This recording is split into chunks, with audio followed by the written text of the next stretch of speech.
De allí planeaban y programaban los atentados terroristas contra la población civil y contra la fuerza pública. Así las cosas, la confianza se ha roto siempre y eso es lo que conocemos de la FARC. No veo que pueda haber cambiado desde entonces y seguimos en la misma línea, violentando, torpedeando, boicoteando la buena voluntad y la credibilidad de los colombianos para una paz que es utópica.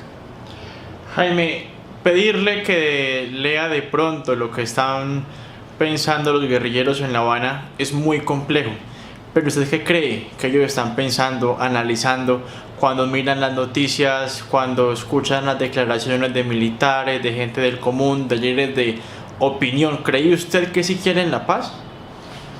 No, en esto hay que ser muy claros. La paz es un término muy complejo. La paz es un concepto no de una simple ideología. La paz requiere de unos elementos basales de la infiltración en los medios de comunicación y de los partidos políticos. Eso es lo que ellos pretenden.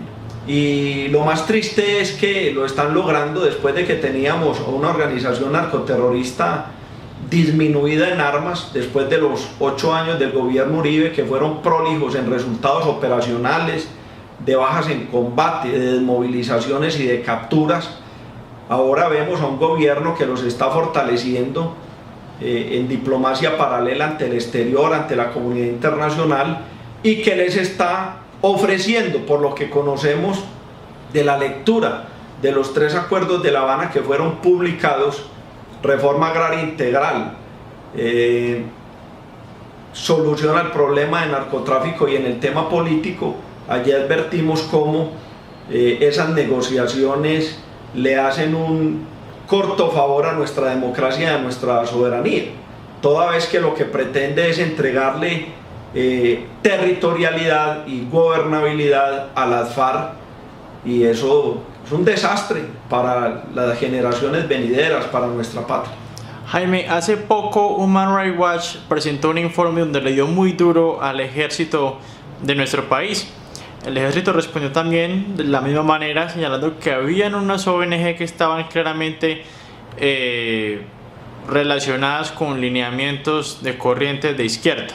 Esta respuesta no cayó bien, pero en general la opinión pública tampoco es que avale mucho los conceptos de estas ONG que solamente hacen críticas a las fuerzas militares y a lo castrense en el país. Nunca hablan de lo que hacen las organizaciones como las FARC. ¿Qué opina acerca de esto? Mire, yo creo que ese tema es muy sensible y hay que ser muy objetivos. Mal haría yo en hacer una apología al delito y aplaudir hechos de sangre que menoscaban los derechos humanos y el derecho internacional humanitario por parte de miembros de las fuerzas militares. No podemos desconocer la realidad de los falsos positivos, técnicamente conocidos como homicidio en persona protegida o homicidios agravados. Desafortunadamente estos hechos existen. Lo que hay que criticar es que se pretenda enlodar el nombre de nuestras fuerzas militares, de nuestro ejército y de nuestra policía con casos que muy seguramente no son aislados. Hay muchos casos, desafortunadamente, de falsos positivos, pero lo que no podemos es generalizar y mucho menos endilgarle la responsabilidad a la institución para acabar con la institución castrense, para acabar con el fuero penal militar. Y aquí hay una realidad, mirando con espejo retrovisor, tenemos que advertir que el comunismo internacional desde la década de los 70 se tomó el discurso de la democracia y de los derechos humanos y han cooptado y han infiltrado las organizaciones internacionales de derechos humanos para utilizar el tema de los derechos humanos como una herramienta y como un arma de guerra. Allí crearon una trinchera para acabar con las fuerzas militares en Latinoamérica. Y ahí es donde de manera objetiva tenemos que decir que tenemos que luchar por la simetría jurídica, por la simetría política.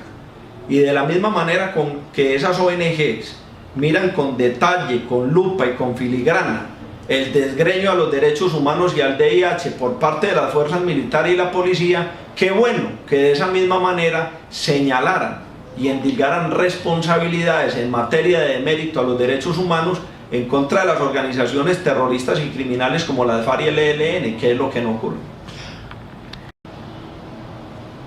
Yo siempre he sostenido que es imposible mantener un proceso de paz sin bases, sin raíces, sin cimientos, y es allí donde nosotros podemos ver cómo hay un proceso, un contrato leonino toda vez que está lo ancho para las FARC y lo corto y lo angosto para la población, para el pueblo colombiano, para nuestra soberanía, para nuestra democracia.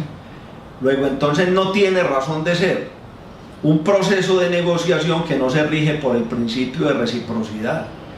Ellos demuestran todos los días que hay un complot criminal contra el proceso de La Habana, y el complot está allí, en los miembros plenipotenciarios de las FARC, los miembros del secretariado que están sentados representando ese proceso, como mientras hablan de paz siguen en Colombia asesinando, secuestrando, extorsionando, reclutando menores, sembrando minas, dedicados al narcotráfico, etc. No tiene carta de presentación un proceso en donde sea la impunidad del referente.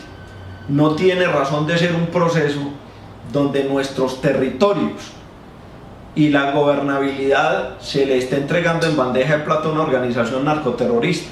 No tenemos por qué las víctimas de las FARC,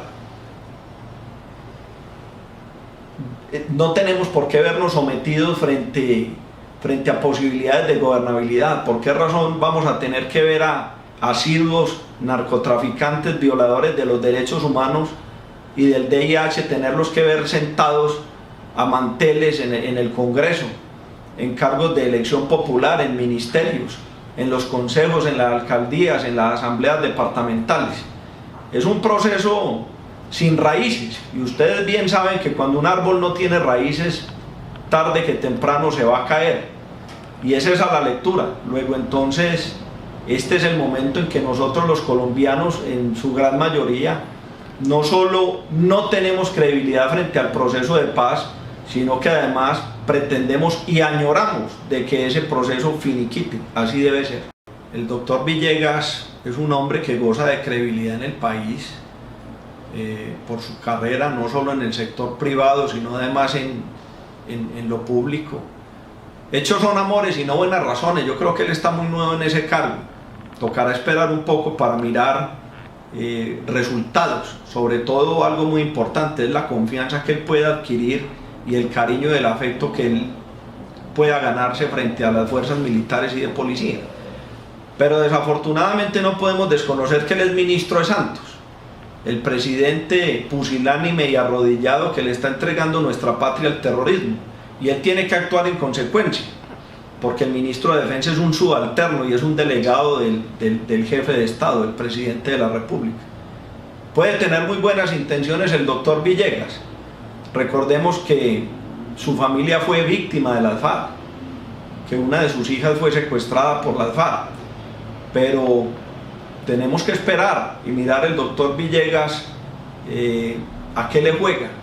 Si se matricula y se circunscribe con su amor de patria, con su patriotismo, por el hecho de ser víctima de las FARC, o por el contrario, se matricula con las directrices del proceso de paz dirigidas y lideradas por el presidente traidor Juan Manuel Santos.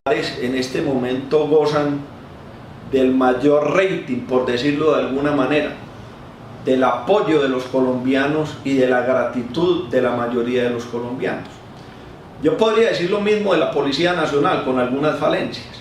Lo que ocurre es que en la policía ha cambiado mucho la doctrina, y en ese orden de ideas no podemos desconocer que se ha perdido el respeto, y no solo el respeto, sino la autoridad del policía frente a la población civil, y en eso la Policía Nacional creo que debe hacer reformas en su tema de doctrina, de capacitación y de incorporación de policiales.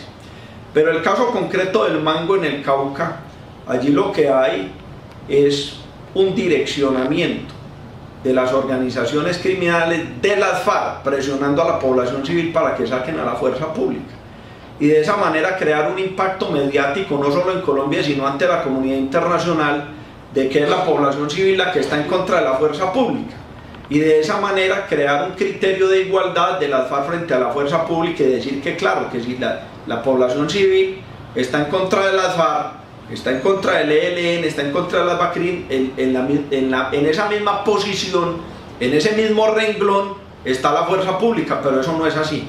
Eso es una estrategia de las FARC para menoscabar la credibilidad internacional de la fuerza pública. Eso es lo que está ocurriendo en el Mango.